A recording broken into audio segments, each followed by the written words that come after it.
Also der ist in der Hose. Not sure. And you could like put on the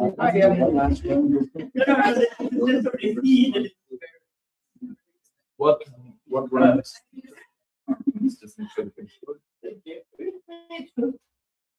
And then there isn't. No, I can look at it. You should have done this. Yeah. Yeah. No, we're just taking it. Okay, you can. Yeah. Okay. So you add them to the stream like this. Okay, we all done. Okay. Is empty. Okay. Good.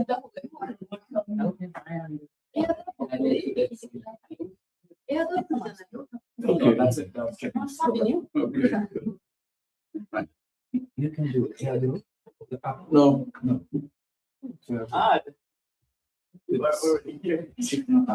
It's too late. I don't know what Can be you late. So, it's 1 minute to go. 1 minute. Do me a favor.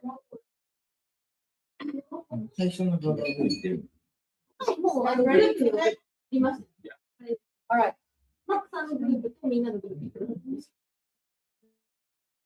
Yeah. First video is already here. First video, we will start with the first video. Did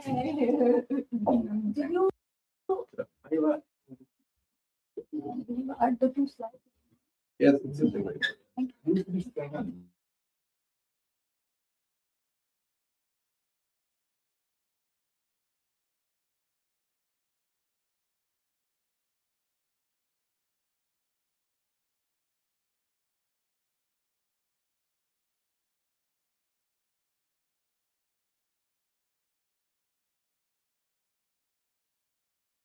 Okay, we are about to start.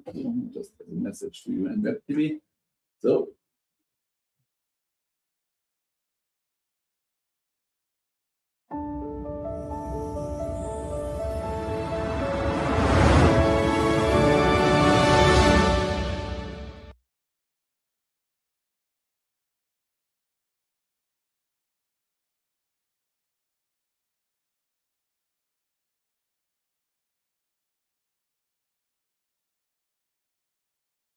microphone was good. Mic is muted. Now you can. Fellow colleagues, esteemed representatives of the member states, and the greater broader universe of change makers. It is with great pleasure that we gather here today on the 2026 edition of International Youth Day as part of the Good Life for All campaign. My name is Nana Jain, and I'm joined by my colleague Jose Negrete. Before I begin, I want to briefly introduce myself. I am of Indian descent, and over the past 8 years, I have worked across numerous grassroots initiatives across the globe, building locally rooted but globally connected environmental resilience and social justice movements. Much of my work has been implementation-led, which means I test how digital public infrastructure and decentralized technologies can actually serve civil society organizing. The question at the center of my work has been around how do we build resilient, durable, and scalable systems that sustain real local action and efforts without it being captured or flattened along the way.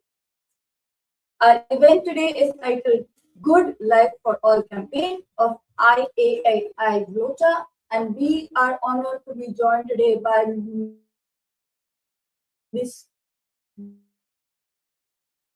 Dr. Polsa, Executive Director of IAA behind the Good Life for All. In Japan, India, Austria, Greece, California, who will be sharing their respective stories on how they envision a good life for all through the civic participation and innovation stories. For those online, welcome and thank you for joining us through the UN Web TV. We welcome you from Bleiburg, a small town in the Carinthian Alps of southern Austria, which is very close to the Slovenian border. And we meet today in the middle of a heat wave, so you may see us sweating a lot. For most young people here today, like me, this is not just a backdrop, but a very real reality that we have to deal with. So this is a very important moment as we gather today to understand how can we build and actualize a future we all desire, a future that actually serves good life for all. Thank you, Nana, and the Good Life for All family here of Locha. Thank you, Dr. Miroslav Pozer. I am honored here today to be in Austria, in Carinthia, to speak to all our esteemed guests, colleagues, and fellow change makers across the world. It is truly a pleasure to be here with you all. My name is Jose Luis Negrete. I am of Mexican-American descent. I am from California, from the city of Oxnard. I have recently returned home from 2.5 years abroad in Geneva, Switzerland, where I was working in several capacities with the United Nations on sustainable development and the post-2030 UN agenda, focusing on the environment, climate, and youth initiatives. The SDGs, right? Sustainable development.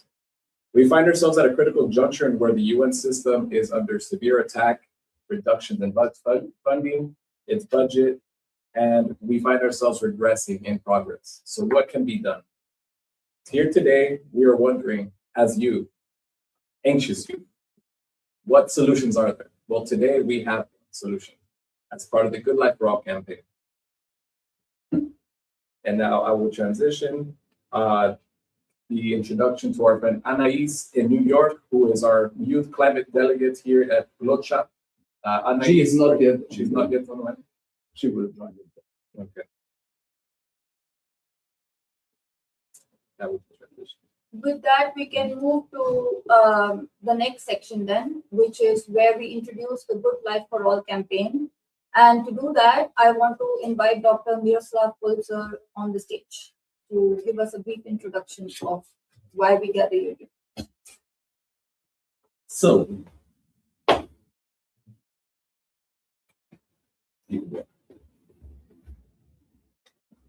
hello everyone, willkommen, dobrodošli from Bleiburg. Thank you very much, Nina. Thank you very much, Jose. It's such a pleasure to celebrate the International Youth Day with you all here from the Good Life for All Co-Creation Lab. We have gathered here upon invitation of my organization, and my organization is IAI GLOCHA. IAI stands for International Association for the Advancement of Innovative Approaches to Global Challenges, and the raison, how it's called, the reason why we exist is that we are seeing, as Jose has said, anxiously people see global challenges growing, the capacity of global community with the existing institutional setting decreasing, and but on the other hand, we have so many creative, entrepreneurial, and wonderful people, especially young people, and therefore, we have said, let's build this ecosystem in which everyone, everywhere can take action for the common good in a global goals framework. And so we came up with the Good Life for All campaign, because we've seen that the existing effort to align everybody towards global goals implementation, the Agenda 2030, SDGs, it was too abstract. It was too far away from people. And so the local level cities, local communities, individuals, they somehow didn't find their entry point. They even didn't find the intellectual entry point. So because sustainable development is such an abstract term, and what does it have to do with my life? And so our approach with Good Life for All is, let's frame this collaborative effort as an effort for a good life for all, because everybody wants to have a good life. So it's really relevant for everybody. And so we have created this campaign, and we had here now this co-creation lab where we have looked at desirable futures. We will hear more from our co-creation lab participants later.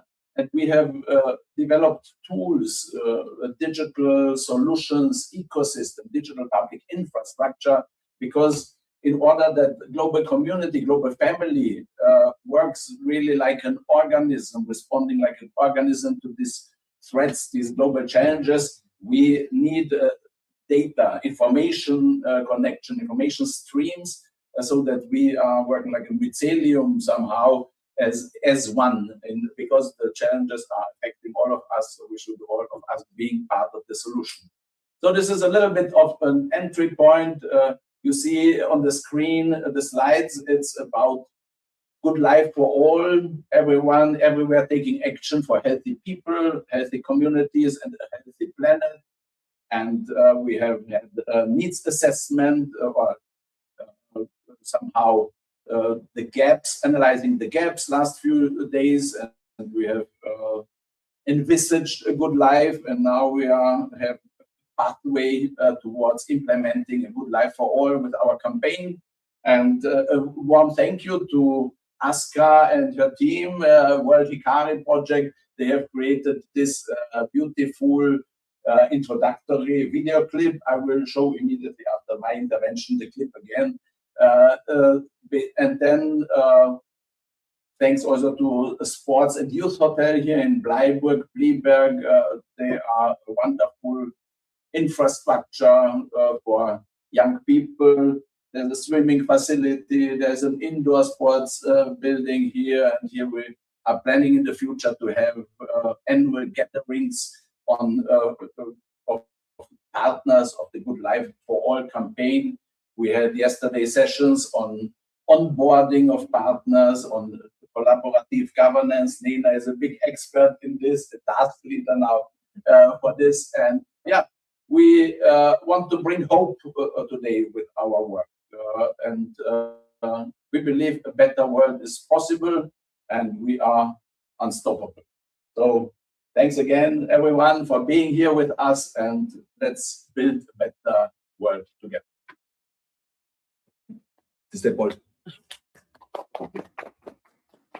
And now I will show this video clip again that was before. So this one.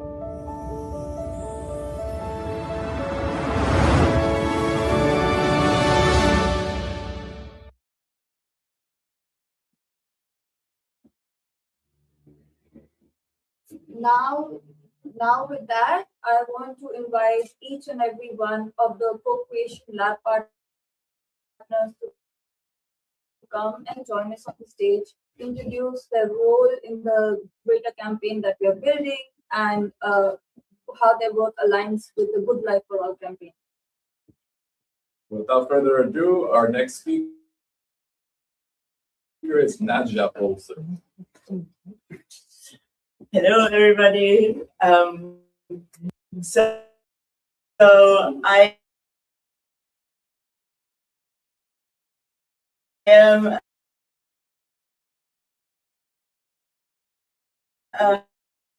basically a collaborator all of my life with my father's work here. Introduced me to climate challenges and climate since I was very young, and conferences, in UN conferences regarding the very early awareness of what the challenges that are going to arise. And so I started to study law, and during my studies, I realized that the legal system, the political system in our world is basically flawed to really address the issues that are arising and that we have right now, as she already said, because we have such a heat wave right now, and it's we are sweating all of the time, and this is just the worst heat wave we ever had, but it's just the worst heat wave until next year, and then the next year, and then again the next year. So climate change and the climate challenges are a really big issue in my world, and I think also in regards to youth outside and also humanity in its entirety. And we have collaborated here with representatives, as said, from around the world, and we basically figured out 4 main topics that were how we define a good life. And below all of those, it's like basically the like as a meta level, over this is basically to tackle the climate challenges. And we will see. I am very hopeful that we will have, with this Good Life for All campaign and with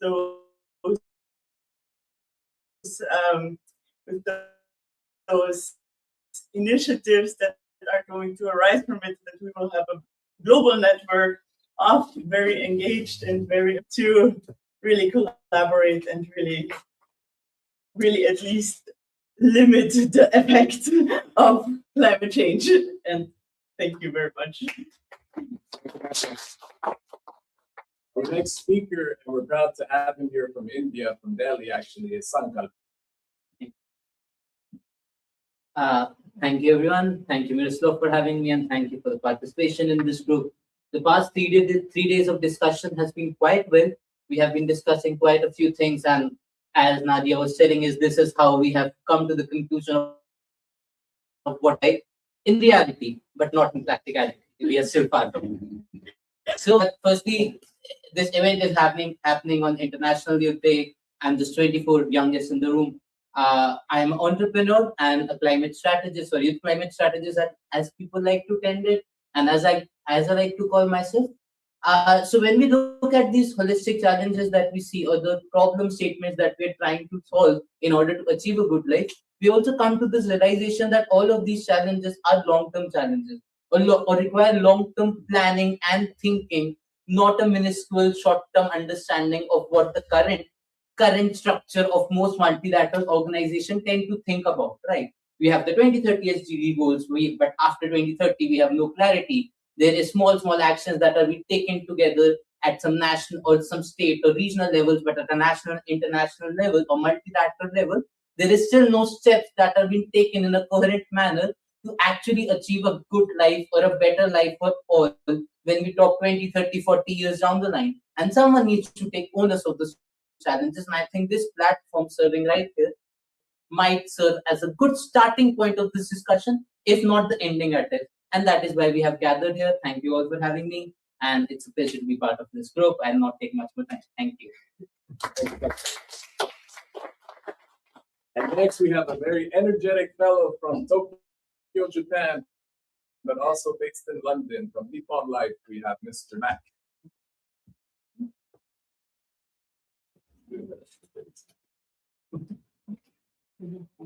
Thank you very much. I'm Makoto Kubo. Just call me Mac. I'd like to go through the 4 responsibility and also 4 aspects of the Good Life for All project. First, financial resilience. I have been working in the insurance sector for more than 30 years. Actually, we talked about the securities and protection and resilience. You talk a lot about football, but if everyone play as a center forward, you can win a game. So we have to have a different role. So, and we are very happy actually to serve as a goalkeeper, so that we can continue your life journey and we protect you. Second, resources. Under APEC Finance Minister's process, I represent the long-term institutional investors, including insurance company, pension funds, and asset managers. Actually, those companies are now struggling to find the impact investment which is good for the society, for the people and planet. But it's very difficult to find those investments. So we can serve as a forum just to match those people to get the job done. Innovation. I'm an ambassador for World Economic Project. Actually, we are bringing the amazing innovation to surprise everyone, just to bring the healthier and more sustainable future. And of course, entertainment.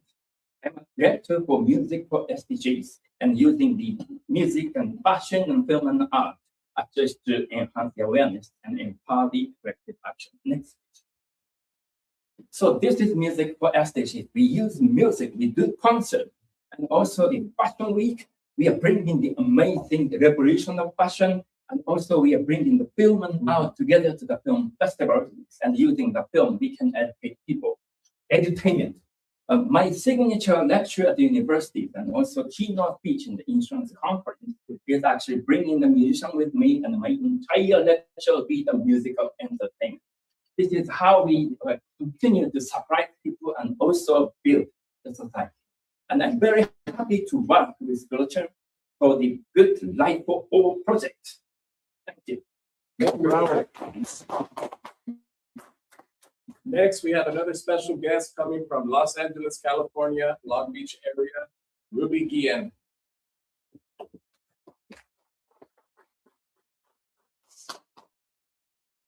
Hello, everybody. My name is Ruby Guillen from Los Angeles, California. I'm a hardcore child advocate. I've been working social work since 1997, always working on the welfare and the well-being of children, all the way to young adults. My whole process with Locha is how do we implement a service engine that not just implements goodwill and good life for children in my local area, but also understand that process can be implemented from the local to the global. What does it look like at the UN perspective? Because we have children around the world. We have homeless children around the world. We have children that are abused around the world. So how can we use local initiatives that have promise and use the global platform of the UN to emphasize the safety and welfare of all children? Therefore, I'm very honored to be with Locha. I'm humbled by the leadership of Crystal Poser.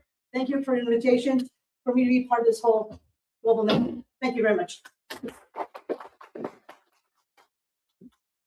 Thank you, Ruby. Next up, we have another individual from India, Nena, but she's also a resident of Austria. He's not here. He's not here yet. Okay. Yeah.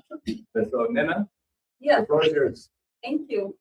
So I got very kind words said about me from Miroslav when he was describing the campaign. I think I always find myself in situations where I try to structure emerging ideas in ways that it can thrive in the future and can be operationalized. So the role that I find myself is, of course, continuing the digital public infrastructure work and how it can be implemented for the Good Life for All campaign, but also facilitating dialogue amongst the various stakeholders to understand what are the new myths that we are making together to bring this new future to life. And it has been a complete pleasure to be speaking to each one of you in the last few days, and I'm excited for what is to come up. And with that, I invite the next speaker, Ricardo Ortega, to say thank you for joining us today. Thank you. Thank you. Hi, everyone. I am very excited to be here, my first time in Austria. Thank you, Miroslav, for the invitation, and to GoodLife for the opportunity to be here. My name is Ricardo Ortega. I am a former foster youth. I grew up in the foster care system in LA County. I represented over 2.2 million young people across our county to helping them have a space and a decision-making process and be part of the development of systems, but also that are very youth-centered and youth approach. I'm here as a 26-year-old, have passed 3 pieces of legislation already in the state of California. California has over 60,000 foster youth. LA County has about 30,000 foster youth that are currently in our system that do not have a voice and go through different challenges. And so I'm very excited to be here, represent and uplift that voice with all of you to see how we can collaborate together, and also making sure that there's more young people at the table. I'm also the Chief Executive Officer for Pax Imperium, which we're really excited to focus on self-sustainable projects, infrastructure development, and bringing and creating local jobs across not only in the United States, but also in Europe and other parts of the country. So we're very excited to have that humanitarian approach to our development, but also focusing on young people, elevating them and giving them opportunities to grow in their respective sectors. So thank you so much for having me here. And with that, that, I have a pleasure of reintroducing Jose Negrete. Yes. Thank you, Nana. And thank you all, everybody. I'll stand for this one, actually. So I represent Human Dream Foundation in Los Angeles. I'm the program management officer. I tend to say that I believe that my Good Life for All campaign started in 2019 when I was involved on the Homeless Commission in the city of Oxnard, where I got to see really deeply the exploitative effects of poverty. When people are on the streets, I see how youth were allowing themselves to get taken advantage of. There was no support system there. And I always wondered how I can help bridge this with the United Nations and sustainable development, because we have refugees, we have foster youth, as Ricardo said, we have homeless individuals. So I really took this effort to get to know the public sector early on in 2019. But then the pandemic happened, and as a bunch of youth, we got lost. We're still kind of dealing with the effects of the pandemic and this hopelessness that still persists in the system, right? I mean, I'm 33, but I'm still kind of wondering where my life is headed, because a lot of the systems that we grew up looking at are gone, or they're being destroyed right now with the United Nations. So from that point, I started washing dishes at a high school just to keep the money going during the pandemic. And then I got into UCLA, where I learned urban planning. So urban planning, what does that have to do with sustainable development? I think urban planning, public administration are two key areas where we can get global mindsets and education early on into youth, and then operationalize that in the local field, where you can become a housing planner, you can start making climate-friendly housing development, you can start focusing on economic development and inclusion for youth, etc. And then from there, I took that knowledge to the United Nations and consulted and worked with several UN agencies, really about how we can make a better world, but a better life for every individual, because every individual youth matters. So with that brief introduction, I want to give the floor back to Miroslav Poser to introduce the Glocha Challenges Mapping Tool that we're here to present and talk about. Thank you, Miro. Okay. Now let's add this slide. So there is a little bit of a problem with the connection. A ty masz slajdy. Tu myślę, że...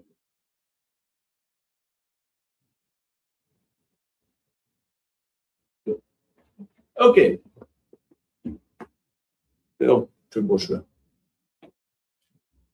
So when we are looking at collaborative action for the common good, then we have to have an understanding of what the needs and the problems of the people are. As a global community, we had in the Agenda 2030 the process that there were deliberations on the top level in the context of the UN to try to understand what the challenges are, and putting them together in a big plan, a master plan, some kind of compass of where we want to go. But I've said already before, this didn't connect really with the people on the ground. So, when we are collaborating for the common good, there is this information from the ground, from the people. They know the realities in their neighborhoods. Is very important. It's essential so that we have really tailored solutions. And for this, to hear this voice of the citizens and to have them, giving them a voice that they can co-shape the collaborative efforts, the use of public resources. And so we have developed the challenges mapping tool. It's a social innovation primarily enabled by digital innovation. And there was the project JET4CE, Just Energy Transition for Central Europe, financed by the European Union in the Interreg Central Europe project, where we have developed this tool for citizens' engagement in just energy transition programs. May I have the next slide? Okay, good. So this is how it looks like. There's also the URL to the tool. It's the first version. It was then implemented in the 9 Central European countries with multilingual support. So the tool recognizes your location and then automatically adjusts the language. and you can set up a profile easily by entering an email and then receiving the access. And next slide. So people can then either using the location function of the phone or by entering an address, they can localize challenge, and then they can align it. They can choose the challenges category. It's easier to find and to group and to analyze this information, and then adding videos or photos, and then uploading this. Next one. And then it can be voted on by other users of the platform and commented so that we have some insights. But we have seen that this is so we need to have further digital tools, which is it already the next one in the, and I will mention briefly the digital identity, or okay, so Long Beach. Okay, Long Beach first. Yeah, so then let's give back to Jose, and just to say that we are developing the next level of this tool, where we connect it with verified, trusted identity systems, because otherwise the system where people just enter the email can be hacked and manipulated, and then we have distorted picture of the public opinion if somebody is using the tool, sending 100 challenges reports on the topic that this person wants to push. And so trusted identities, and then really for those who are contributing these reports, the Global Challenges Action Registry, and that these contributions are validated, verified, and also being socially recognized, or can be also used in some kind of citizen science entrepreneurship, micro-entrepreneurship frameworks, that really those who engage in helping their local and global communities to understand the realities on the ground better, that they receive then also funding for this. And the partner for this next level is Long Beach in California, and we are very happy to have you as a partner. As Miro mentioned, thank you, Miro. As Miro mentioned, this challenges mapping tool really puts back action towards sustainable development in the hands of the everyday person. Our focus is to democratize digital public infrastructure with Global Challenges Mapping Tool. And one avenue that we found that's very productive is, why not just go to the educational institutions that are disconnected from the UN? Personally, I worked at the UN. It took me 3 master's degrees just to get there. I had to go from one master's in LA to another one at UCLA, then just to Switzerland, just to be considered to be working at the UN. For me, that's an injustice. We have billions of people across the world, billions of youth. They want to make action, but they feel they're disconnected. So with the CMT, with Miro, and I met Miro back in January in Long Beach, actually. We all came together through Ruby Guillen, who introduced us to put an actual concrete structured plan in place, where we got the legal side of Long Beach City College's Public Health Department to work with GLOCHA and through Human Dream as the anchor institution, to be able to then add this feature of a challenges mapping to a geospatial intelligence data gathering, to then allow students in Long Beach to test this out in the field, to identify whether it's urban heat islands, homelessness, pollution in the built in waterways, change their built environment by citizen involvement, so that way we can create citizen science. So once this challenging mapping tool gets utilized in Long Beach, it's then going to enable us to synthesize that data from the field, from the ground in these places, to then create 4 themes of what I call regional sustainable development objectives, which is enabling our local communities to then shape what sustainable development, but also what a good life looks like for their communities, by directly creating the themes and the concepts. I mean, we've been here for the last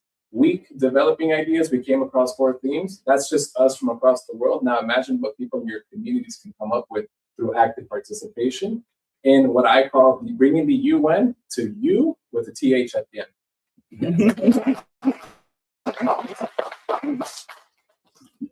We call Dr. Miroslav Polzer back to introduce the identity systems. Yeah, thank you very much, Nena. Thanks, Jose, for this great presentation. So we said digital tools are needed, digital public infrastructure, so that we have everyone connected. We know who is doing what, where, how, with what kind of resources and action and what kind of outcomes, so that we can recognize it and award it, incentivize it. And so a key element that we've identified as a systemic need are trusted digital identities. Because now, if currently the status is, if you want to hear from young people or so what they have done for climate or SDGs, you ask them to fill the form or send an email or so. But these are all communication forms which can be manipulated. They can be faked. In times of AI agent, you can throw this kind of data 1,000 times, and in the end, those who have the power and those who have the financial resources to afford this kind of action will say, I cannot trust you. And so this adds also to this fears and this despair of young people that they feel powerless. And so we say, let's look for an identity system through which you become a trusted person in this community, and you can put yourself and your actions on a global map, on the global stage. And so this is our digital Global Channels Action ID program. And so it is has a strong focus on NFC technology. This near field circuits is that if you come with a phone that is NFC enabled, you can check the ID, and then this geospatial location information from the phone combined with the verified ID card, it then gives you proof of action, proof of attendance, and this kind of things.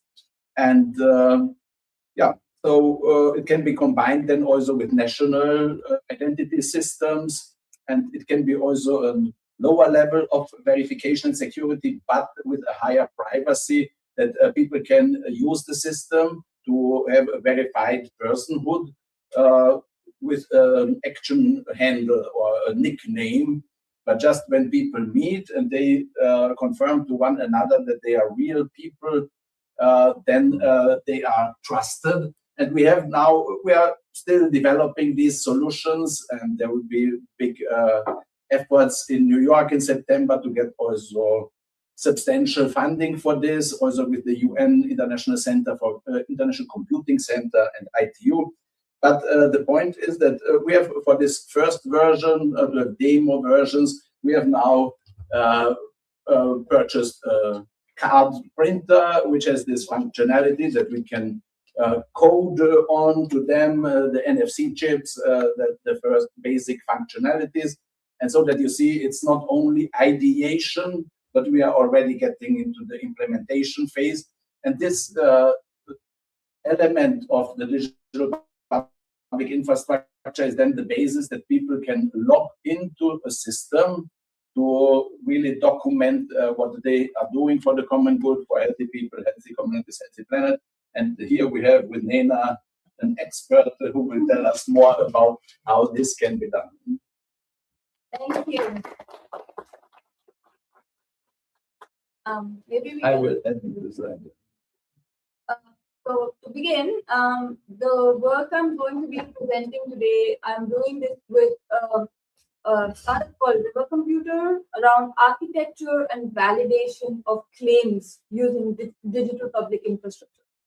So this work is grounded in implementation-focused research that I've done for the last 5 years with my colleague Austin Wade Smith, who's not here right now, but they have spoken on Brocha UN events previously. So we have been working on these ideas since Region Foundation, and now we are building these ideas through River Computer. So I just have 2 brief slides to tell you on how we can do this. So first thing is around how claims are compostable primitives. So we are often told that data is the new gold, right? We have heard that many times.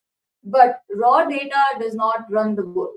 The claims that we make using the data is what runs the world. So simply a photograph, a satellite image, a simple agreement does not tell us anything unless it is structured in a way that allows us to validate that information and extract ground and contextual information from it. So the architecture that we show right now, it's almost like a Lego block architecture, which means we are breaking it down into as many modular components as possible. So by attaching a bunch of evidences that we collect, we create a layer that constitutes a simple Lego block that can be validated in various protocols that we establish. When it reaches that verification and validation layer, we create claims, and those claims can then be composed to create different kinds of settlement and instrumental layers, such as insurance, or like a carbon credit, or like saying that a funding allocation for what it was provided has been achieved. So the thought really is to break it down into as many modular components as possible, so it allows us to make complex claims on top of it. We also know that we live in a world where there are many frameworks presented to us around how that impact can be communicated. We have SDGs, we have ESGs, we have science-based targets, we have carbon credit methodologies, we have insurance claims. So the idea is also that as we create these stable units of evidence, these can be composed to make different kinds of reporting frameworks. So basically, you collect the evidence once, but you can use that evidence to create different kinds of reports. It's almost like a translation layer that allows us to speak in an interoperable manner between different forms of impact, or like the stories that we want to say. Can we move to the next slide? The second thing I want to talk about is the role of indexes. So we spoke that data is only valid, or is only gold when we can structure it in some kind of logic, and it can be validated by trusted credentials that allows us to understand what that data actually stands for, like what does it corroborate in real life. So the idea of index can be described, it's almost like a hit play moment on what do we do after that data enters the digital public infrastructure. So we have evidence of action, like we have gathered here today for the GloChat event. We have UN Web TV recording that is recording us live with probably a timestamp and a day stamp. We have a number of participants that have come up to the stage and spoken, and so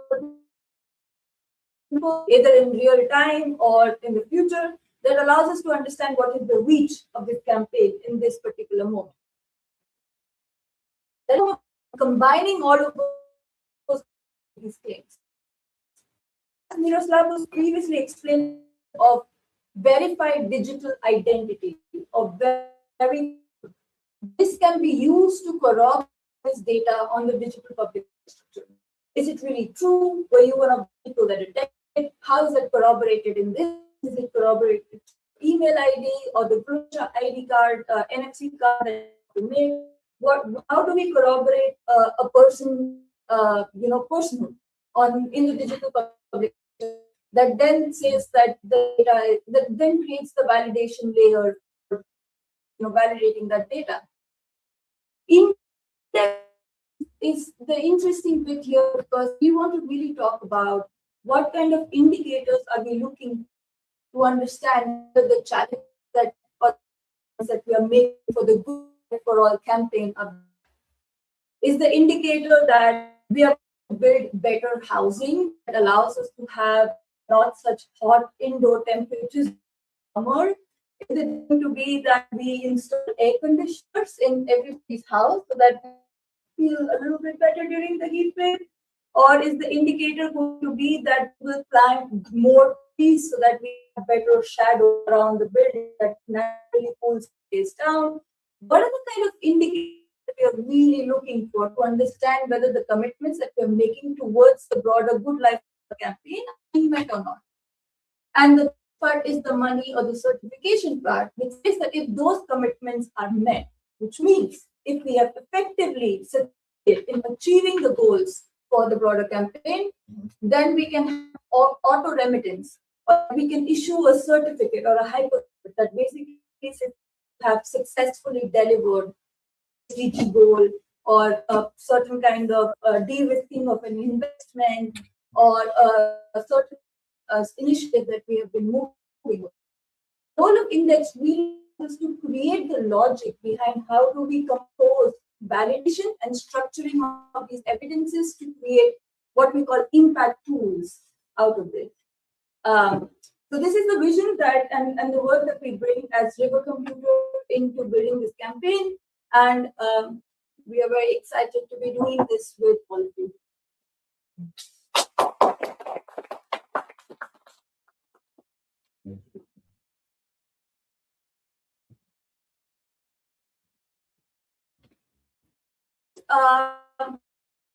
I want to bring again Matt, who has a wonderful video to show us about the World Study Project in a very, very brief time. So a big thank you to the team who put this together.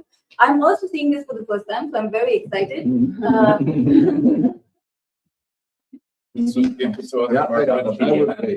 Give to us from our friends in Japan. So Wow. So first of all, please enjoy the video. It's short.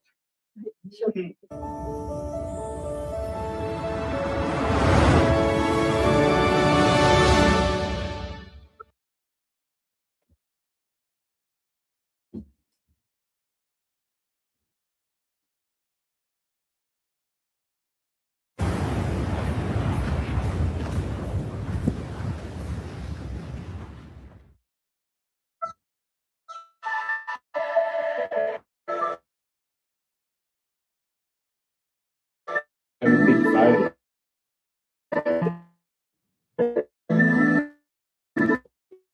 Okay. Okay.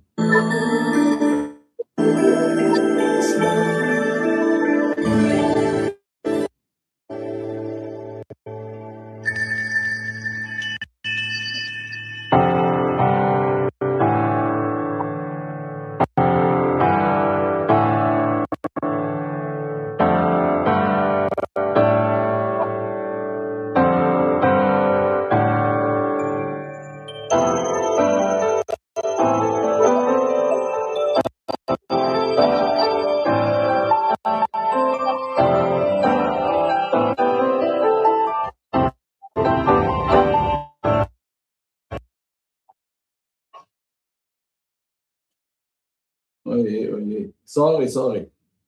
Let's put it again.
Shall we? No, I cannot. It's a very big file, so it's. Maybe we can upload it on the Brocha YouTube channel for everybody to see. I'm very sorry.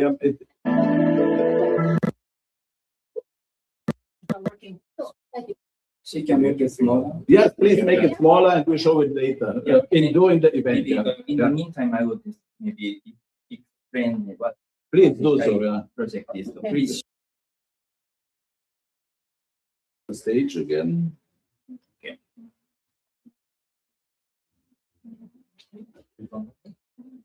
And then You should come more to the center. okay. And sometimes we are facing the but the solution to deal with the unexpected events. So let me start at this moment. Actually, the Wellbeing project is actually the project bringing that solutions to the challenges that are facing before. For example, the transition, also the sustainable health issues, and the other technologies, agricultures. So there are a lot of different aspects, pharmaceutical, medical solutions, but also they do entertainment. I'd like to show some examples that entertainment is actually helping people. Actually, the first one is I'd like to talk about the New Silica project. So actually, this New Silica project was featured in the APEC that I just talked about, also featured in OECD, because this material is the dream material, which is made of the rice husk. It's a waste from the rice that the Japanese people are eating every day. So, and then those would have a kind of special technology, actually, to use that new silica to make the building resilient. And then, for example, if it applied for the drink, it would be good for the health. And also, if it is applied to the semiconductor, so that would make the telecommunication much faster.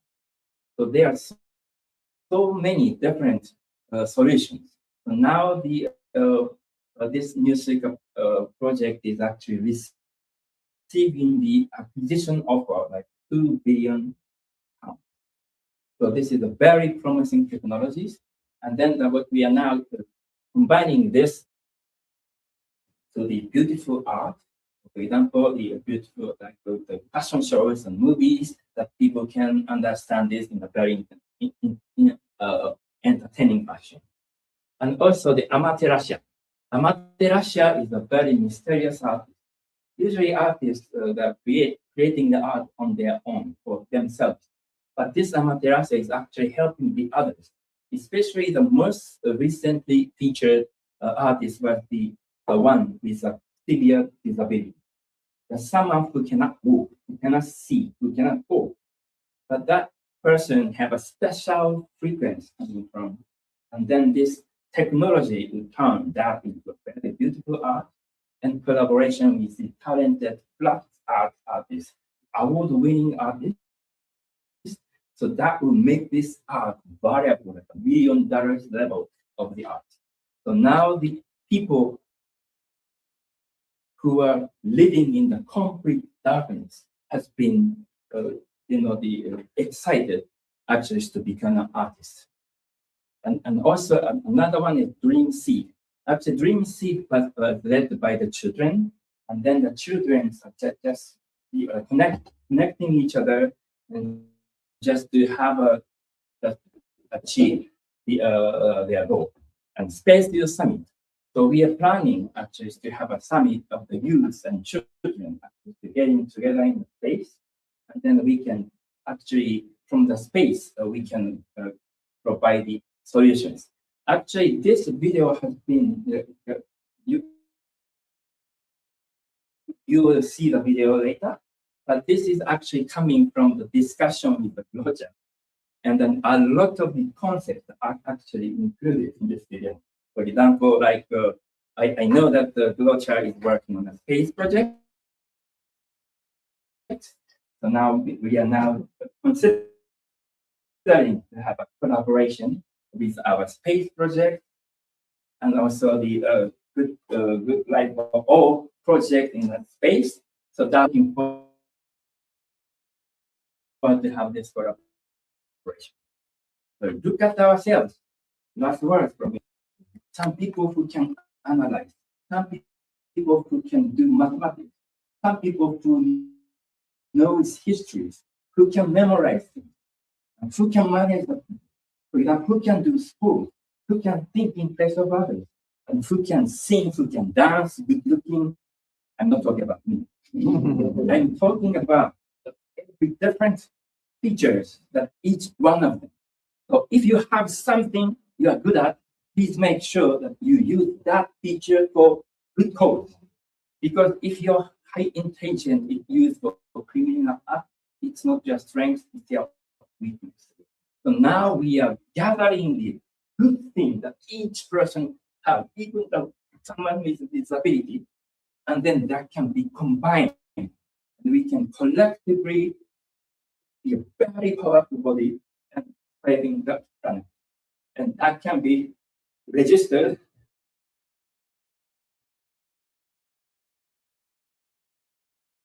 in the card, and we can be proud by the outer space to the card. So thank you. I think maybe the video is almost ready. Minutes, but let's meanwhile connect. That we do want to bring Dr. Milton maybe back to the stage for you. Oh. Hello, can you hear us? Amazing. Yes, we can. Yes. So now our next speaker is our Glocha Youth Delegate reporting live from the International Youth Day Summit on Youth and AI in UNHQ, Anaïs Clement of France and Portugal. You have the floor, Anaïs. Thank you very much, Jose. So my name is Anaïs Clement. I am the UN Youth Representative for AI Glocha.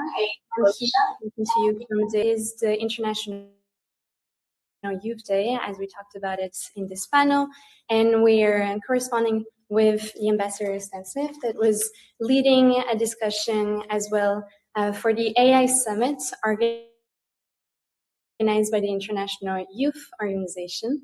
And we were also connected recently with Doudragon, with UN, and the different initiative by the youth on the local level, and how they were like reaching the global level to build action, but also be empowered and part of the discussion as they are building the next actions of tomorrow. And now if we can go with Ambassador Stan Smith to talk about his ambitions, his perspective and hopes for the youth, specifically when facing digital innovation, AI growth, and what he wants the youth to understand from this International Youth Day and AI Summit. Let me correct you first of all. So Ambassador Stan Smith is in the room, is from Yes. Bahamas. Yes. I am who you wanted. So right, I'm Philbert Aaron, and Stan Smith is the other ambassador who is from the Bahamas. So I'm sorry, there was No like problem. a No problem at all. miscommunication, Ulrich. There is a... No I'm so problem very at all. sorry. For me, it's no problem at all. Thank you. So the question is, Hi, Philbert. We are very happy that you are with us. So, thank you. How are you doing? Yes. So, yes. So this is International Youth Day, and youth, I find gets patronized a lot. A lot of sweet things are said to and about youth, but less serious things are done with youth. And so today, in my address, on behalf of the Commonwealth of Dominica, we wanted to communicate our belief that youth should not just be present for good looks or for show, but involved in substantive ways. And on the topic, on the theme of today's meeting, AI, in connection with youth, we called for youth to be not just consulted, not just used as consumers of the technology, but that youth be engaged substantively in serious ways as creators.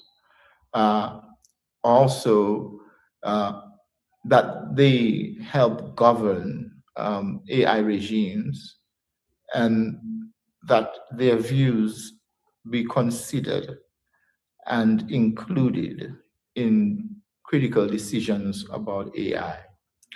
And in addition to the reason being, in addition to questions of equity, youth are going to bear, if it is a burden, the burden, and if it is positive, the benefits for longer than any adult at this moment. And so it is a matter of equity, but also equity is a part of justice. So it's also a part of justice. And the hope is that involving youth in those critical ways in this technology would, one, make this technology and use of and governance of this technology more humane and more human, but also contribute to a better future, a better world, a world that is more empathetic, a world that is respectful of our natural world, biodiversity, sustainable living, and overall the common good. So that was our call on International Youth Day, being mindful that much more is said to and about youth than is put into practice, than is implemented. Mm-hmm. And we wanted to be mindful of that and call for a change in whatever way we could. And that was the substance of our contribution today. We're very happy to be involved in this very meaningful activity. And we hope it continues, and we hope it has its fullest impact going forward. Thank you very much, Your Excellency. You're most welcome. Thank you. Miroslav? Your son is muted, Miroslav.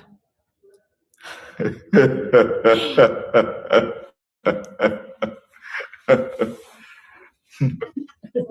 a very special day today. Your sound, bro. Your sound. Is it working? Can you hear me? Yes. We can hear you now. You should have asked that earlier. Yeah, I was surprised seeing you sitting there, but it's a learning process. But Dr. Professor Aaron Filbert is the ambassador of the mission of Dominica to the UN in New York, and he's also a great partner of GLOCHA. We have had events together at the STI Forum, but already last year at our UN headquarters New York conference, and really a thought leader on these topics of using emerging technologies for enhancing well-being in the Caribbean. And thank you very much, Anais, that you made the effort to have this bridge between UN headquarters and Bleiburg here. It's very much appreciated. Thanks for having been with us. It is our pleasure, and we recognize the good work you do. Thank you. I think certainly what you said did resonate with me, that we talk a lot, but we do very little, and the opportunities that are provided for the youth to take up more stage to actually do something And with that vision, we want to try to replay the video that our friends from World Hikari Project have made. That is in some ways also a manifestation of that message visually. But it's still loading. It's still loading? The laptop did a systems update during this event. It's amazing. Okay. All right then. We are all right then. Yeah. It will be in the next 5 to 10 minutes. Then with that, okay, then maybe we move to the next section and we invite Dr. Miroslav Polzer back on the stage to introduce our next guest from UNOSA. Yes, I will. So the next topic that we are addressing, or let's change the setting. Sorry for doing it alone. So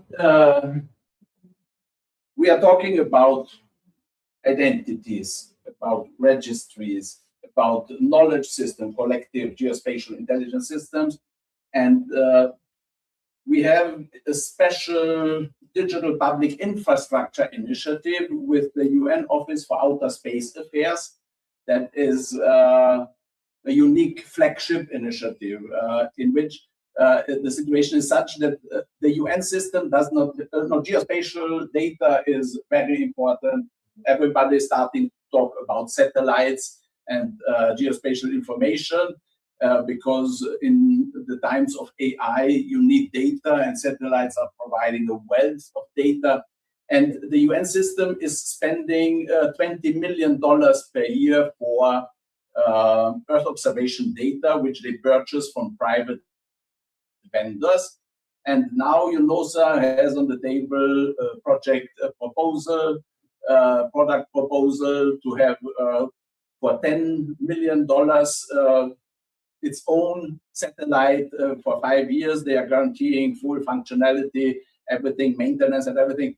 And it costs only 10 millions. And so it could cover all the data needs of the UN system, but somehow the UN system, based on the operation system it has, is not able to raise these $10 million.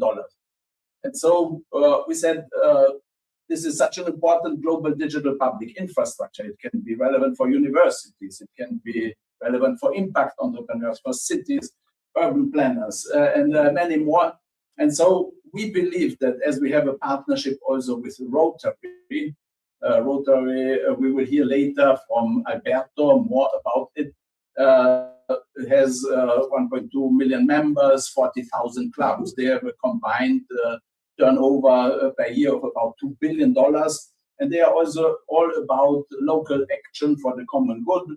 And it needs also a database. So we said, Blockchain, with this digital public infrastructure focus, we are now setting up a resource mobilization partnership to raise the funding for this kind of initiative, like UNOSA's digital public infra satellite. And we are going to organize digital public infrastructure resource mobilization partnership within the UNFCCC process. That's the climate change process, the global climate action agenda. We will have events there in New York. We have our annual conference at the UN headquarters in New York on the 17th of September. We have an exhibit from the 14th to the 18th. And there we will bring resource holders, Rotary system representatives, giving pledge signatories. There are more than 200 billionaires families who have pledged to give back to society at least half of their wealth before they die. They have a combined wealth of more than $1 trillion. And so there are $500 billion waiting to be channeled into meaningful investments into the well-being of the world. And we are now the champions as regards building the framework in the connection with the UN system that these resource holders can channel money into digital public infrastructure solutions. And as regards UN Office for Outer Space Affairs, they have also a strong Youth for Space for Youth program. And we will hear now a video message from their Space for Youth Program Manager, and Laurent Charan, the Chief of Section for Space Applications from UNOSA, who is our main partner for this UNOSA satellite initiative. He is in Iceland today because there's a special event in relation to the solar eclipse, which will be happening in 2 hours or so. And so it's also, I believe, a symbol about the importance of our event today. It is really, the stars are aligning for us, and it's really a wonderful initiative. We can, with the investment of 10 million, or we are searching for $15 million because there's another 2 million for a satellites imagery distribution platform, 1.5 million for capacity building in the UN system, but also beyond. And there is $1.5 million that we are seeking for setting up the institutional vehicle, Web3 based and AI enabled quasi-international organizations, which we are planning to register in Switzerland. And so it's a 15 million price tag for a wealth of data for UN agencies, for universities, for urban planners, and for impact entrepreneurs. And we are developing now also these financial instruments that on the one hand, the signatories of the Giving Pledge will be just having to sign these contracts for these innovative investment opportunities into the global common good. And also individuals, we are working on digital collectibles programs so that citizens and communities will be able to invest in this kind of digital public infrastructure. And I'm giving the word also to Meg, because Meg is a finance innovation expert from the insurance sector, and this kind of Earth observation data, satellites, they are very important also for the insurance sector, and we believe that we can channel also some of the resources of the insurance sector into this kind of initiatives. Meg, thanks for being here.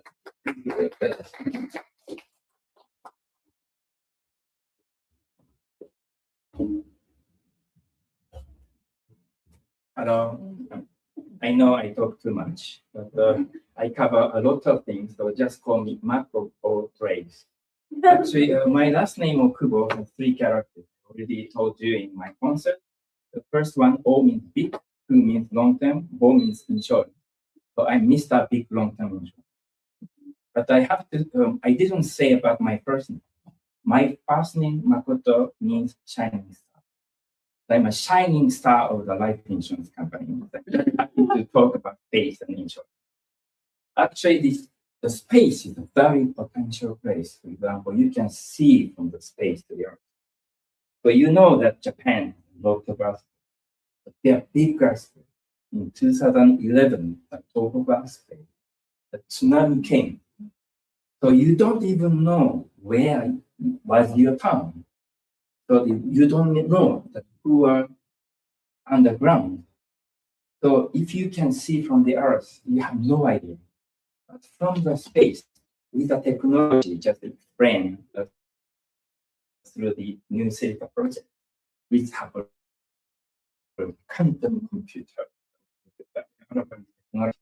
From the space, you can see how to solve those people, how to minimize the potential of tremendous opportunity actually to enhance the resilience and all the other matters. So this is something that we are very interested in. So maybe we will talk about those the investors who might be interested in bringing business, but at the same time that the business would actually save the planet and help the people. So this is something that we want to do. And then about this New Silica project, so I'd like to announce very exciting things. So I don't know if Miro remember, but several years ago, I invited the like a designer who is always having the gala events for 4 major fashion week from New York, London, Paris, and Milan. And she was a speaker during the Glocha event at United Nations. At that time, we were working on bringing the Down syndrome model at this fashion week. But now, actually, the World Hikari project and Samina Muga, from Indian origin, they are having a project actually to create the innovative clothes which can change the health condition. So wearing that clothes, actually, you can improve your health. This kind of project is now working on, and we are planning to announce that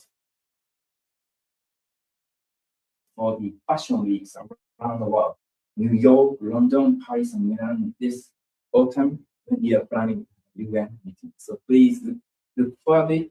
So we can work. Now I think we all learn a very important thing. There's always second chance in our. that's beautiful.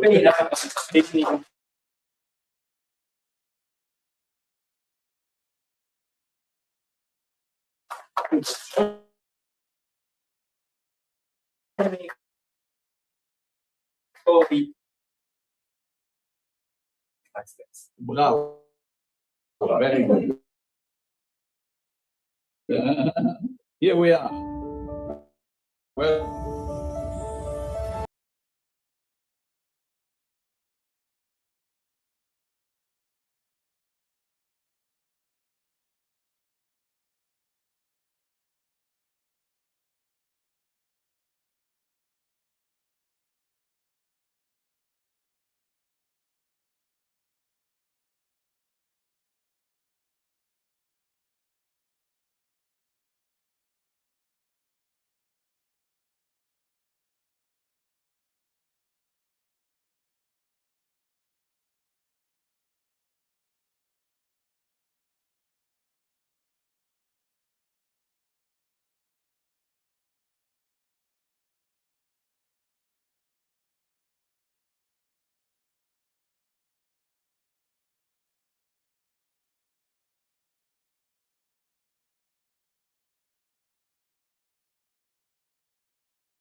approximately 22 minutes after the end of your meeting, much of the northern hemisphere will also be treated to a special celestial solar eclipse as the moon passes between the Earth and the Sun. Youth Initiative, and then very nature are intergenerational and inspirational. An accidental crash between two satellites in our everyday lives, communication with friends, TV broadcasting, navigation, teleeducation in remote areas, and so much more. This is why UNUSA established Space for Youth. Space for Youth brings together two strands of our work: space governance and public advocacy, and secondly, capacity building and the scaling of space solutions. On governance, the year 1999 was significant for two reasons. Firstly, it was the last time the Earth saw a total eclipse of the Sun. And secondly, it was when countries conceived and established the Space Generation Advisory Council, SGAC. And this is a platform for 18 to 35-year-olds, which has now become a network of of over 35,000 space professionals. The second platform established, World Space Week, which sees schools and communities celebrate space every 4th to the 10th of October. It is through these platforms that we work to ensure that young people have a voice in the global space sector, informing national decision-making and also engaging in intergovernmental work of the Committee on the Peaceful Uses of Outer Space, COPUOS. The second strand focuses on capacity building. While not every person or country will travel to the moon, everyone on Earth can benefit from space technologies to improve their socio-economic prosperity.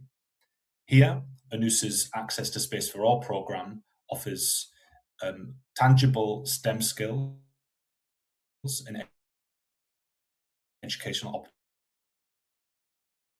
opportunities through technology. Space policy event. I would advise you not to look directly at the solar eclipse or take a photo with your camera. And finally, I encourage all of you with sons, daughters, younger brothers or sisters to check out ANUSA's newly launched children's book, which is called Tala and Her Journey Through Space. Tala's journey explains lives. So please check it out on our social media and enter our art contest that we launched today. Thank you.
phase in having, let's say, a high rate of implementation of the SDGs is that we do not have robust structures which are explicit.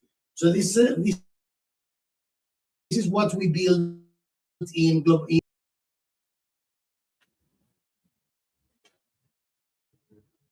Okay, so we have developed a three-step approach in order to accelerate the implementation of the SDGs in countries. So the three steps of our process, it's simple. First, it's measure and monitor. Second is design pathways, and third is design financing pathways. So in very quickly, in the first step, and this has to do with the work that we do with UNSDSM, we are measuring, we have models to measure the level of implementation of SDGs at global scale, at regional scale, at any country around the world. That during the last decade, also we have more than 90 publications that are measuring SDGs implementation at subnational level, even at local level, at city level. And also we have developed these frameworks to transpose SDGs, so develop models that will help compare SDGs and how this is transposed to the SDGs, which is really, really important because a large part of, let's say, the economy is companies. Okay, so if companies do not hit the targets, then that means that nations and governments will not also hit the target. So the second step requires our digital platform, and actually, which is a digital twin. It's a collection of models that we can go next 4 or 5 slides later. Okay. Another one. Let's go. 3, 4 slides.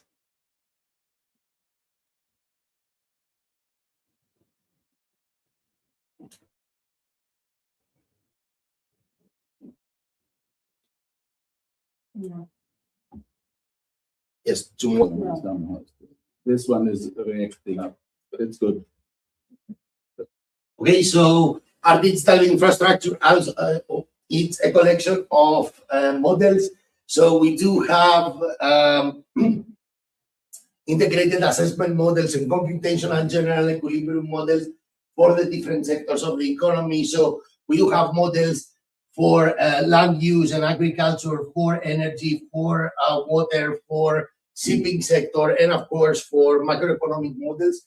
That's one of our core, let's say, themes in our platform. It's the integration of the beyond GDP concept. So apart from measuring only GDP, the conventional measure for the produced capital, we integrate the economic externalities. That is that we integrate into the measurements the value of the natural capital, human capital, and other forms of capital which are usually neglected from the usual GDP measures. Okay, and so our platform also have, next slide please, this valuation platform module that actually is models that provide the shadow prices of these externalities that the economists can use in such macroeconomic models. Next slide please. So all of these models, we have already showcased the implementation of this platform in many countries in Europe, Asia, and Africa. We have a lot of publications, as is this in Global Climate Hub, in using this open source infrastructure. Next slide, please. And the third step, it's actually how we can build a portfolio of financing solutions. Let's say the financing pathways to support the implementation of the pathways that someone can design through the use of the models. Okay, so all of these models are actually important because they give the opportunity to the governments to design an optimal action plan towards the implementation of the SDGs. Now, the third step would be the design of the financing portfolio. So what is the mixture of different financing instruments to support the long-term implementation of the specific pathways? Next slide, please. Of course, all of these steps are not performed without the stakeholders. So IYD has more than 70 active living stakeholders are engaged in order to co-design, in order to validate, in order to test the scenarios, even the parameters in the models. So we actually engage, and the stakeholders play an important role in all of the 3 steps. Next slide, please. And since we are discussing about the implementation of pathways and the implementation of deals, does the governments, does the economies have the skills to implement the SDGs? Actually, in order to implement a specific action plan? And on the other hand, which are the educational courses, professional courses that someone can someone can take in order to fill these gaps and obtain these competencies and skills. Okay, so I will stop here. Thank you so much. Thank you very much. If I may briefly add also that this networks that you are leading, these are really world-leading networks, and the UN Sustainable Development Solutions Network, this is 2,100 organizations, or how many are there? Yeah. And that's really more than 100 universities. Yeah, the amazing. UNSDSN at the global. Yeah. And so we have met and leads and is scientific director of all of these associations. Yeah. So IYD, UNSDSN, Global Climate Hub, UNSDSN Europe. Yeah, and she was very active in the UNFCCC process, in the global climate action governance processes. And we have met this year in New York when we had our side event to the Science, Technology and Innovation Forum. And I've invited you, Victoria, and SDSN Global Climate Hub to come here to see. Professor Kundu is very positive about the initiatives that we have, and I believe you will be a key partner in the Good Life for All campaign and in this knowledge. And the concept of the Good Life for All campaign is that then the partners will come together here every year in Freiburg, or also that we will have also games and really young people, students coming together, competing, how is it called?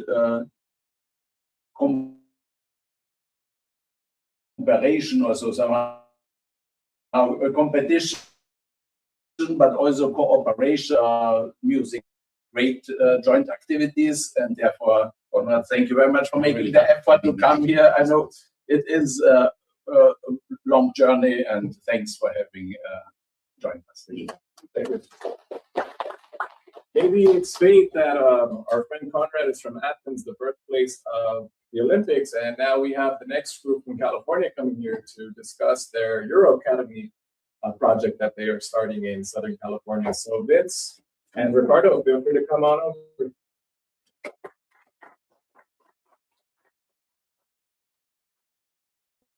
Thank you. Thank you. It's yours, sir. Thank you. Promise I'll give it back when I'm done. Interest if you don't. Finance. There we go. Hi, everybody. My name is Vince Crandon. I'm from right outside of Los Angeles, and we travel here today to tell you all briefly a little bit about our new exciting project, which is called Euro Academy. Euro Academy is a youth-centric, full-time academy to teach kids not only how to become professional athletes, but to make them a whole person, basically the mind, the body, the spirit, the finances, all of it comes together to form a person, the total person, so that person can become a professional athlete. We do have a little bit of a tour to kind of show you briefly for 2 minutes what our facility in California is going to look like. So here we go. Let's do again. While we're getting that, the facility, our first facility, will have football, or as we say in the US, soccer, and basketball as well. Those two sports will be offered to individuals from U21 under at no charge. This is the difference between what we're doing and what most other sports academies doing throughout the world. We are not charging anyone to live there 10 months out of the year. We will feed them, we will educate them, we will make them a whole person so that once they do get out in the professional world, they're going to know how to not only be a competitor in general. So many athletes crash and burn because no one is really giving them the time to educate them on finances, on mental health. The physical being is very simple. You have a body, the body can do what it does, but there's more to it than that. And a lot of the athletes out there crash because nobody teaches them how to get into the world of a lot of money and a lot of popularity and a lot of exposure. A lot of athletes die in sports cars because suddenly they have a lot of opportunities and a lot of money and they think they can just conquer the world. A lot of that is the mental health aspects of it, because when they're on the pitch, they're the king. When they're on the basketball court, they're the king. In the real world, they're just another peon. So we're really taking the time over many years in a living environment to educate, to build that total athlete so that when they are professional, they will have the opportunities to succeed. There we go.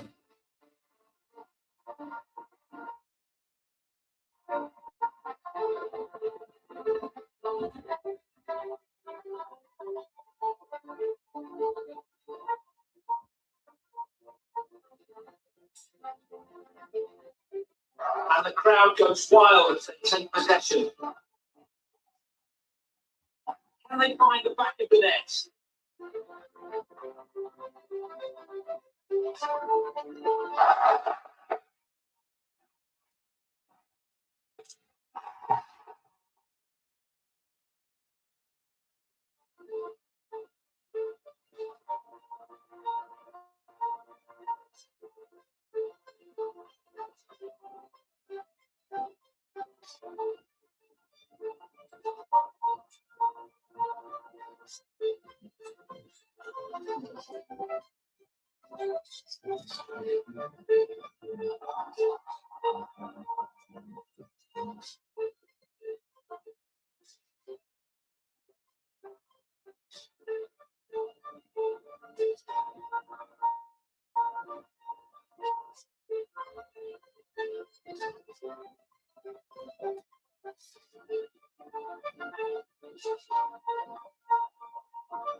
Thank you. As this facility is built on 225 acres, we'll have 600 students, 500 of which will be playing football, 100 of which will be playing basketball.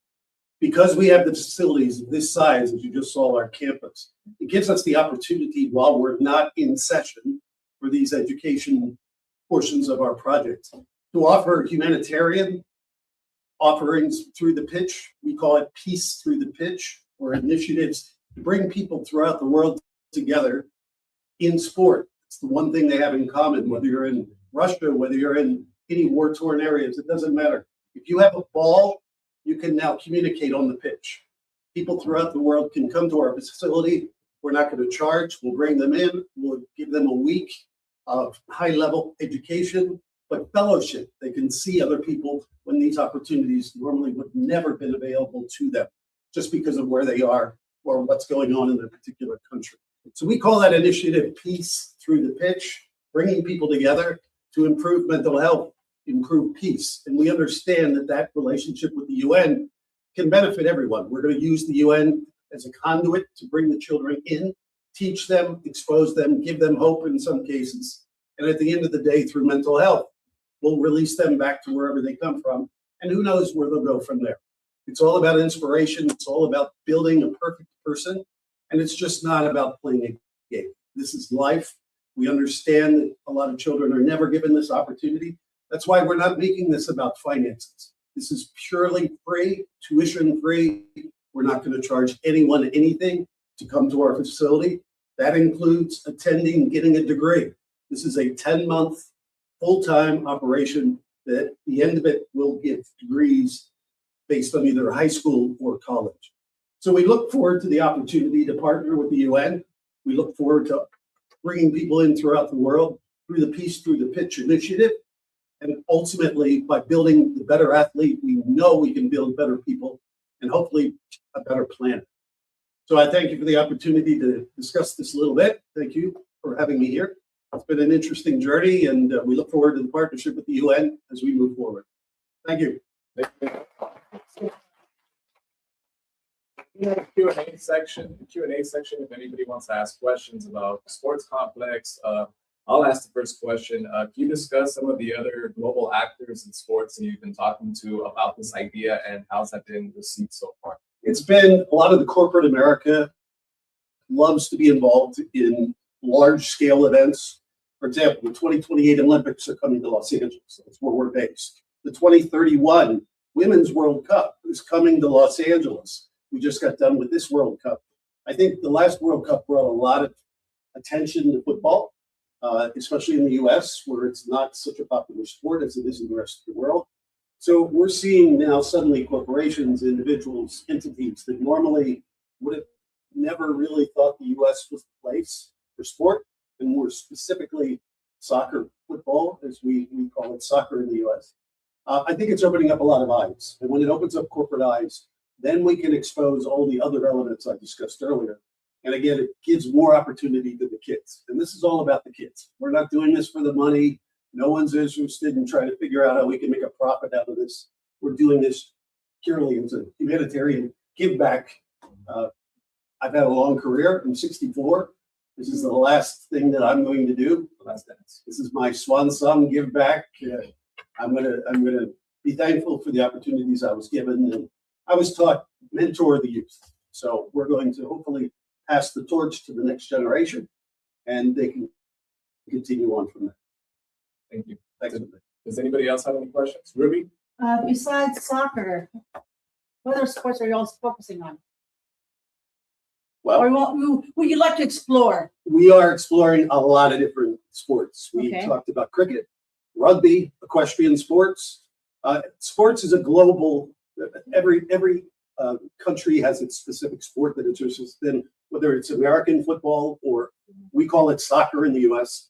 But sports truly, as we expand and as we expand throughout the world, we intend to go to other areas. We're looking at Japan. We're looking at Central and South America. Sports is global, and as we expand, we're going to expand the sports offering as well. Any other questions? Yes, sir. Mac? Maybe I'll ask a question. One Sky project and also the fund also founded the Us to Kids. It's a kind of NGO which is helping the people who are facing the challenges. And also he has a project combining the social contribution activity and football. So for example, we have a lot of network with the football team and also very renowned football players. So we are wondering what would be the criteria for participation in the program, and also where we can get the information. So for example, if we can find some areas for collaboration, it would be very interesting. Sure. Myself also have a relationship with the champion, like a champion of Japanese football league. It's like a Dodgers for US baseball and Kashima Antlers. So yeah, sure. Well, you'll be interested to know baseball is one of the offerings that will be ultimately rolled out. A lot of famous Japanese players are playing for my Los Angeles Dodgers. They seem to like Los Angeles.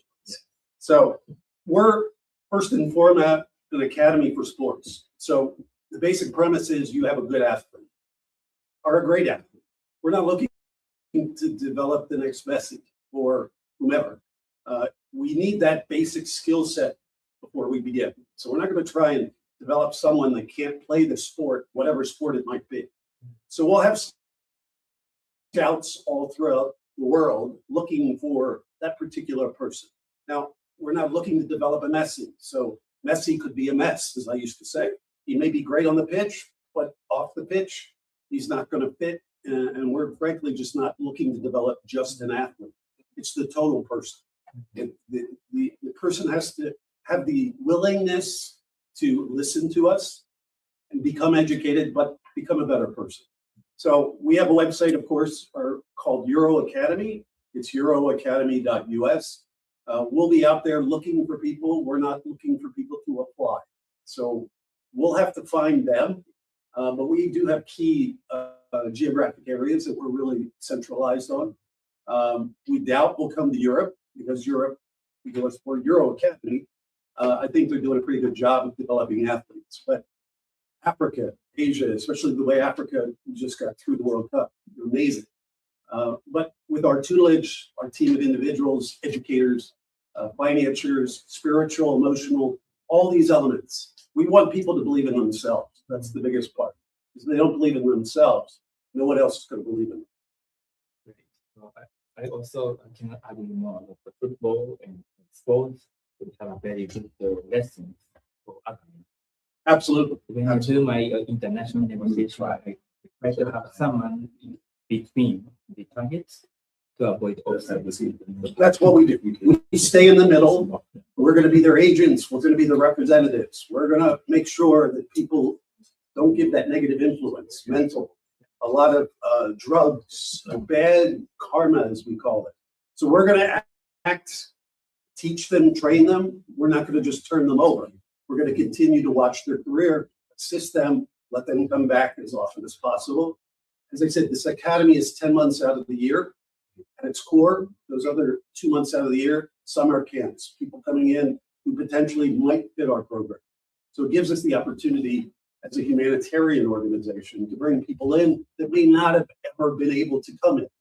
And they can prove that they want to become professionals, not just for the money. The money's great, but at the end of the day, when you're not alive anymore, what good is the money? That's going to do anything for it. Right. Ruby and Ricardo over here as well, because it's interesting how this worked out, that this is being built in Oxnard, which happens to be my hometown. Just so we met a couple of months ago through Ruby and through Ricardo. Really, Oxnard already has an international youth boxing Olympics, but we're also using that existing infrastructure to connect events with the local politicians, city administrators, and regulators there in order to assist in the speeding up this process to be able to get built even sooner. And we believe that there's a lot of untapped potential amongst youth, especially from those suffering from mental health, foster youth. You mentioned that 10 months out of the year, there's going to be kids being scouted from across the world. But in this humanitarian space, we would like to see some of the kids that are system impacted participate and be able to have this opportunity, because we see how it's not just about economic development, it's about the development of the social development of the child. Do you guys want to add any input about how your thinking was structured about this, how you really said, I know you mentioned that it's something you want to get back to since you're retiring, but Ricardo, as a context of a foster youth, do you have any thoughts about how you can connect with more individuals from these backgrounds that you suffered from towards sustainable development and for the greater Good Life for All campaign? Yeah, I think one of the beautiful things about Vince, when we first discussed this, we're actually hiring local, good paying jobs with union folks. A lot of our foster youth community tend to not go the traditional route of a 4-year, 2-year degree, but they do end up going into the trades, meaning they want to work with their hands, they want to build something from the scratch. And so Vince was very big on advocating to create good paying jobs for every single development that we do, but also allowing people from the community to benefit from this development. So that's where we were talking about self-sustainable models, that can build jobs that will allow, youth who with their mental health, who are going through different challenges, who are barriers, we can have a specific system and pathway to a good paying job, but also making sure that they stay within the community that they've been long living for. And so as a former foster youth myself, having this opportunity there for them to have a good paying job, but also have a good field that they can actually have a safe space to practice soccer or to practice basketball or to have a sense of community. It is very important for them to have that, especially in those low income communities as well. So that's a little bit about how I see it beneficial to my community as an at-risk population, but also gives social workers, that really used to be in that field of having a space where they can have an opportunity to have visitations with their family members, to have a space where they don't have to worry about getting shot or being deported or having any of those opportunities, but having a safe space where they can actually play with their mental health, but also have a safe space where they can have the opportunity to use the facility as a community. And so that's kind of like what Euro's trying to do in partnership with the city of Oxnard. And one more on that, our general contractor and project manager, I specifically chose them because I said, we're not going to go with someone that's not going to hire a union or people from the area. Our specific area, Oxnard, it's Ventura County. It's about an hour outside of Los Angeles. There are construction firms out there that are not going to care about the local trades or the people in Oxnard. They're just going to hire whatever crew they can get. Domestic, international, doesn't matter. We specified to this company, look, we're going with you because you're going to go and hire people from the area. So again, it's just what we give back to the community. And part of that, who knows, you may have the next greatest basketball player sitting there being a bricklayer or a steelman. It's all about opportunities. And no one ever knows what plan someone can do until someone gives them the opportunity to do it. Thank you so much for that. We really appreciate that context, the vision, and the implementation of this project. And we look forward to having this discussion grow even further for humanitarian, but also for the youth to be participating in 10 months out of the year. I look forward to seeing this in Oxford, my hometown. Thank you. Our next speaker is Domenico, and he will be presenting a video online. Just a second. Just 1 second. Okay.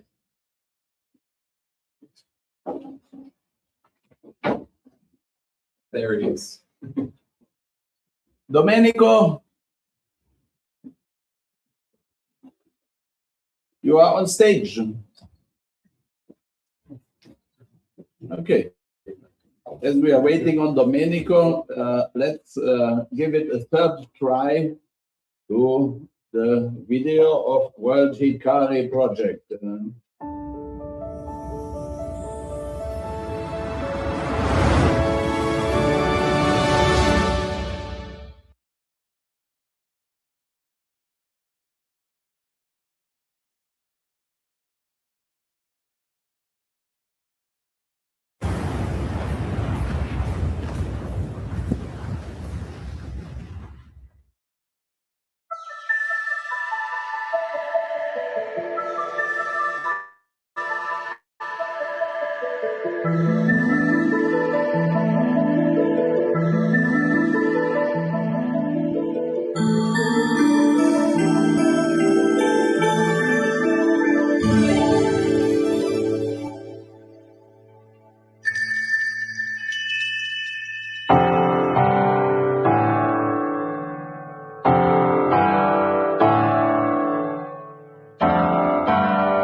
And, say so. Yeah. Amazing! Congratulations. You may probably recall that it's very similar to the very famous Japanese anime. Actually, this anime was made by the team who used to work for a big anime studio. I think the anime fans know from all over the world. Ghibli, Makoto Shinkai, and One Piece. So those people could have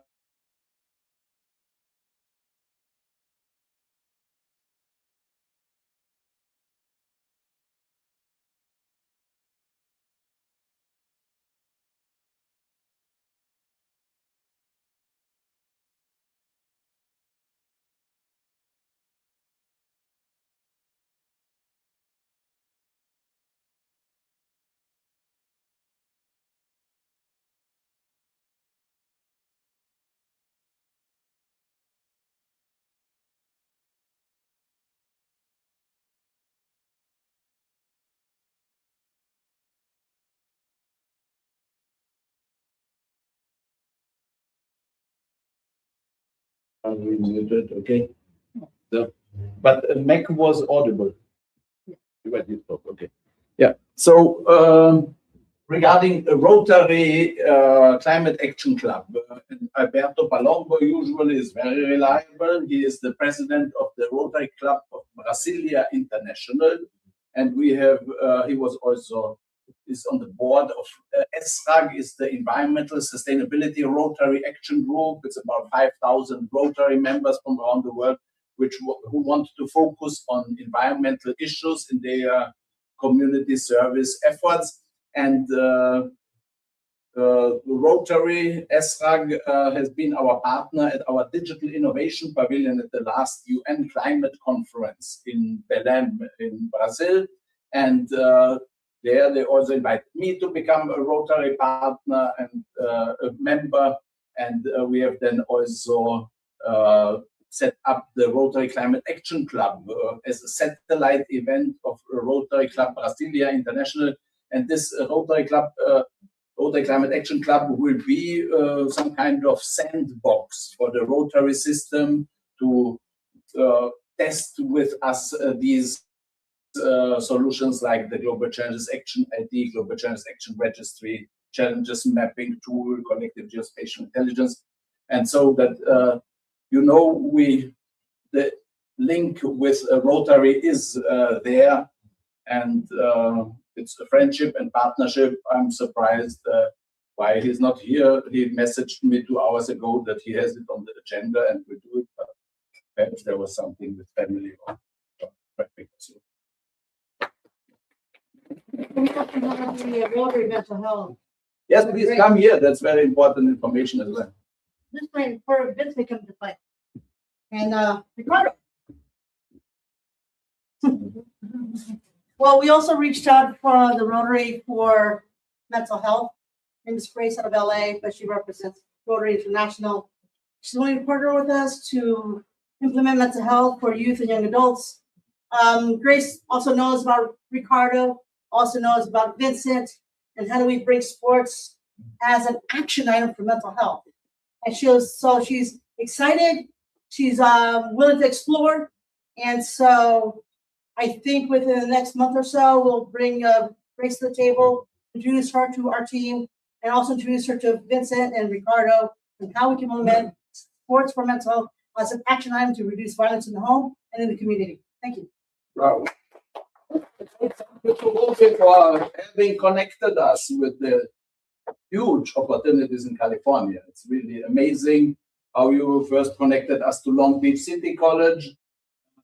And, we have been welcomed when I've been there in January, and we said we believe this LA 2028 is a special moment in human history where we can come together and really inspire hope that humanity has the wish to work together, and using the sports, the Olympic spirit of a friendly competition, and then we will bring this Good Life for All campaign as a legacy initiative to California. And it looks great. We have a very strong, powerful delegation from California here today, and the future will be bright. Yes, we also reach out to NFL because that's Super Bowl. We have a team that's already working for the Super Bowl event for February 2027, and there's medical doctors who provide medical services to the football players that are willing to come participate, and we have actual NFL alum players that are willing to come to participate as well. Amazing. So with Vince coming in with baseball, with Vince coming in with soccer, we have football. Right. He's right. Sorry, but American, and then we have American football coming to the table. So the sports for mental health for me is a big deal. I'm a social worker. My focus is to reduce violence in the community, and I think sports is a really good pathway to do that. Thank you. Thank you. Yeah, and we believe that if at least part of those networks will start using the Global Changes Action Registry and our tools for a healthy lifestyle and also societal engagement of sports people in community action, then this will be massive. Thank you, Vera. And if we don't have any other speakers online, Domenico is here again. Domenico, if you want to speak, turn on your camera. Okay, he's here. Yes, here. Giving another chance to our friend. Yeah. I hope you can hear me. Yes, we can hear you. Thank you very much for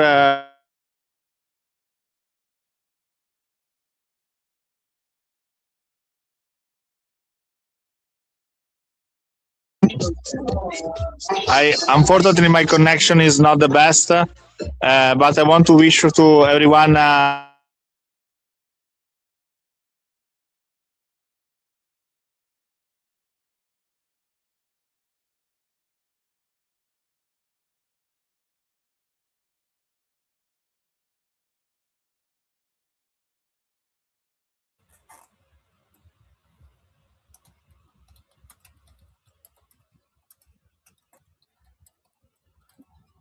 So, Domenico, it seems that the connection doesn't work.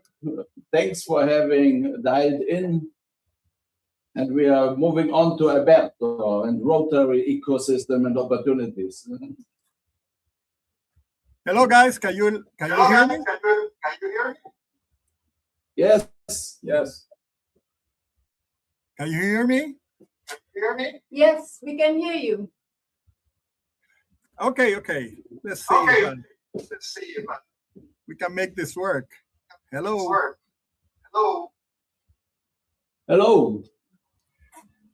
Oh, my friends, how are you? Well, I hope that you are enjoying this International Youth Day.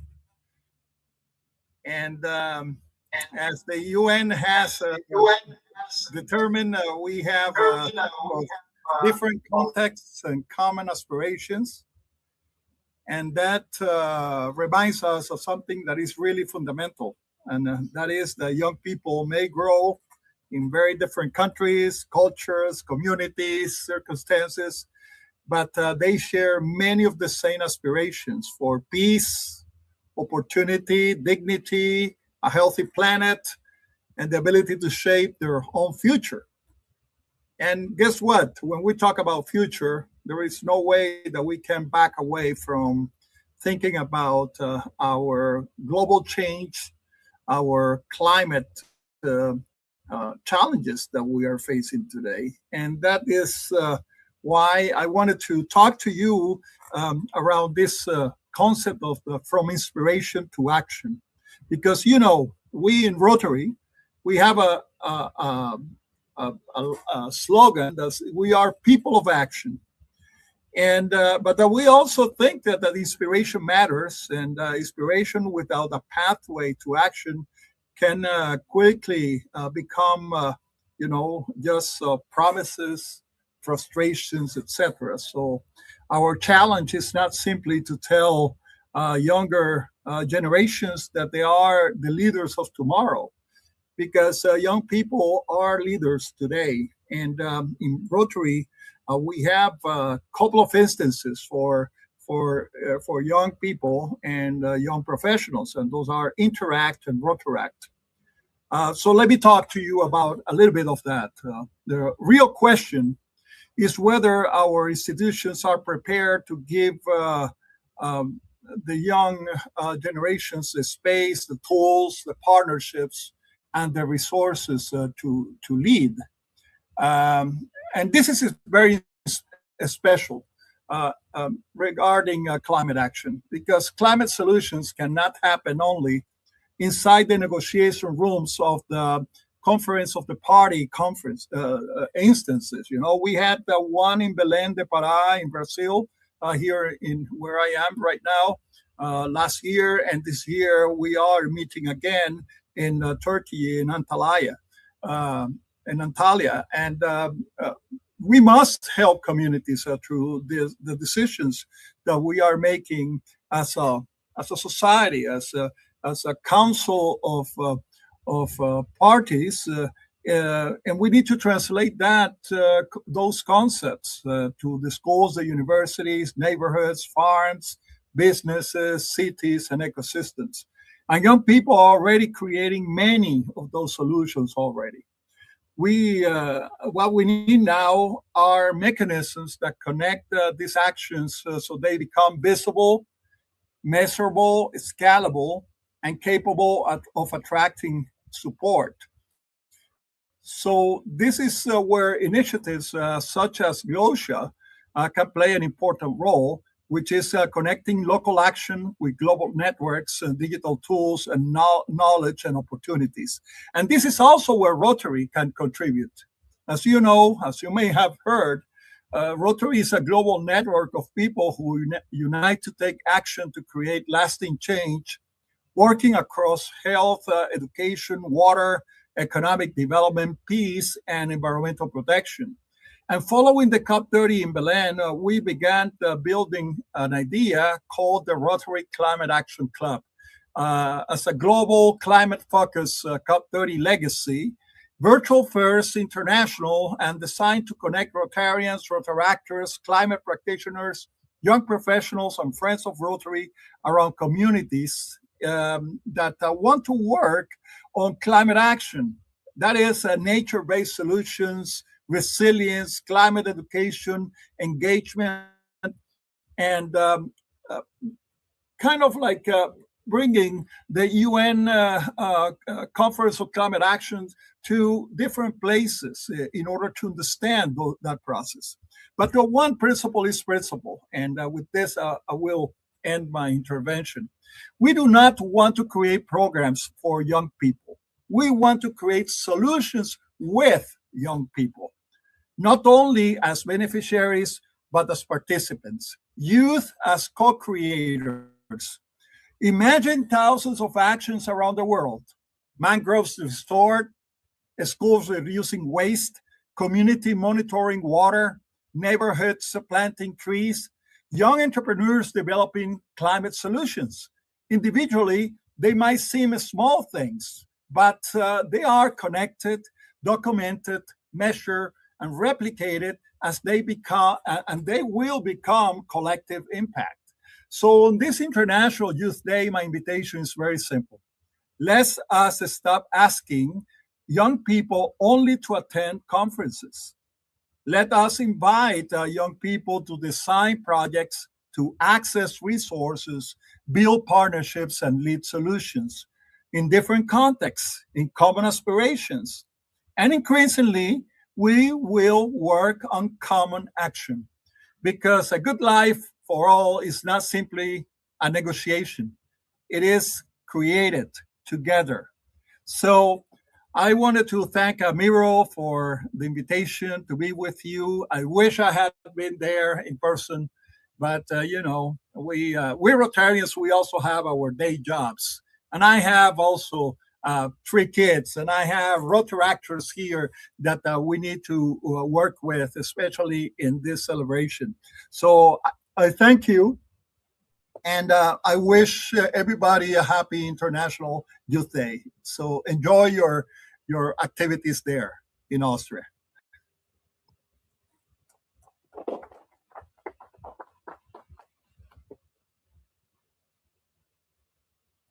Thank you, Roberto. Thank you so much. As we get near closing, I want to issue a call to action for everybody that's here in person, for those watching online.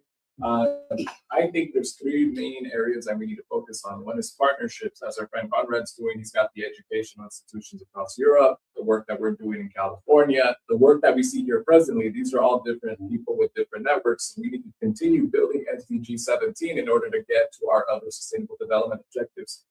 Number two is resource mobilization. I like to say mobilizing the global billions, right? Workplace, both people and money. So that's something we need to keep in mind. But also, instead of calling people out, let's call them in. And my challenge here for those that are watching online and for those youth that are here, like you right there, under 18, it's my question is, how can you contribute to a good life for all as you grow up to be an adult? So think about that. And how you can make those around you with less better off. So that way everybody's better off. And with that, I pass the mic to Nina. Thank you. So for all those who patiently listened to the entire event, whether online or in person, thank you. You've been incredibly patient as we navigated many technical challenges and mishaps, which is normal. Very special.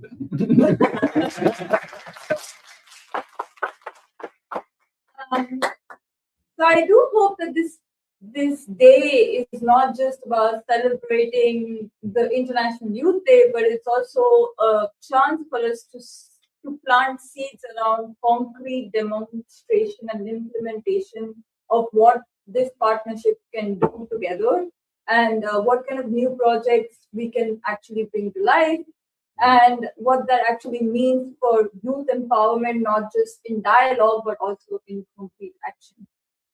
With that, I thank you all once again.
you.